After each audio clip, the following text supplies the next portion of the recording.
यूं तो जैन संतों की चर्या में व्रत का महत्वपूर्ण स्थान है। कठिन चर्या के साथ भक्तों को निरंतर धर्म का संदेश देना ये श्रमण संस्कृति का अभिन्न भाग है।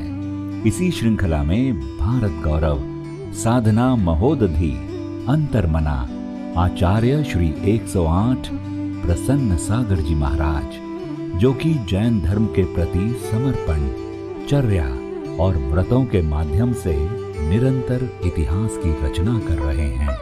जन जन के प्रिय साक्षात तीर्थंकरों की प्रतिमूर्ति पुष्पगिरी तीर्थ प्रणेता आचार्य श्री पुष्पदंत सागर जी महाराज के श्रेष्ठतम शिष्य आचार्य श्री प्रसन्न सागर जी महाराज, जिनका निर्मल हृदय, सरल मुस्कान हर जन के हृदय पर एक अमिट छाप छोड़ जाती है।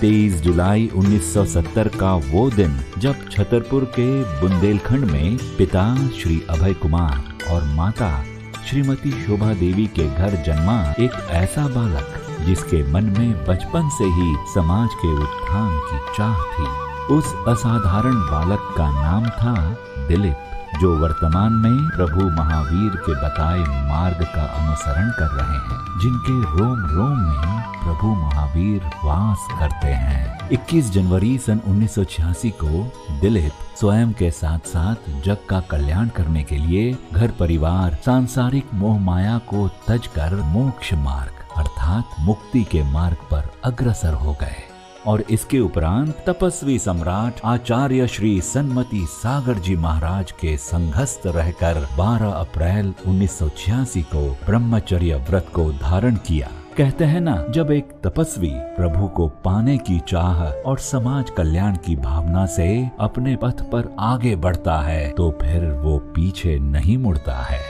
और ऐसे ही तपस्वी सम्राट के लघुनंदन अपनी कठोर साधना के बल पर आगे बढ़ते गए और राजस्थान के परतापुर की स्थली पर महावीर जयंती के पावन पर्व 18 अप्रैल 1989 को आचार्य श्री पुष्पदंत सागर जी महाराज के कर कमलों से जैनेश्वरी दीक्षा प्राप्त कर मुनि श्री प्रसन्न सागर जी महाराज के नाम से जगत पूजित हुए। मुनि दीक्षा के बाद गुरुदेव ने आचार्य दीक्षा भी 29 नवंबर 2019 को अपने गुरु पुष्पदंत सागर जी महाराज से प्राप्त कर प्रसन्न सागर जी महाराज के नाम से विश्व विख्यात हुए।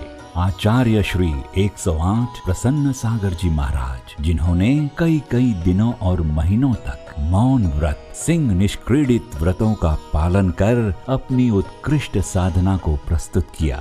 अरिहंत भगवान का आशीष है कि अपनी अखंड साधना से वे न मात्र लोगों को व्रतों की शक्ति से परिचित करा रहे हैं, बल्कि ये संदेश भी दे रहे हैं कि व्रत और साधना ही वे साधन हैं जिनके माध्यम से हम परमात्मा को प्राप्त कर सकते हैं। ऐसे महान संत को हमारा बारंबार नमन। नमोस्तु गुरुदेव, नमोस्तु गुरुदेव, नमोस्तु गुरुदेव। नमन करता श्री नितिन कुमार जैन, आदिनाथ एसोसिएट्स।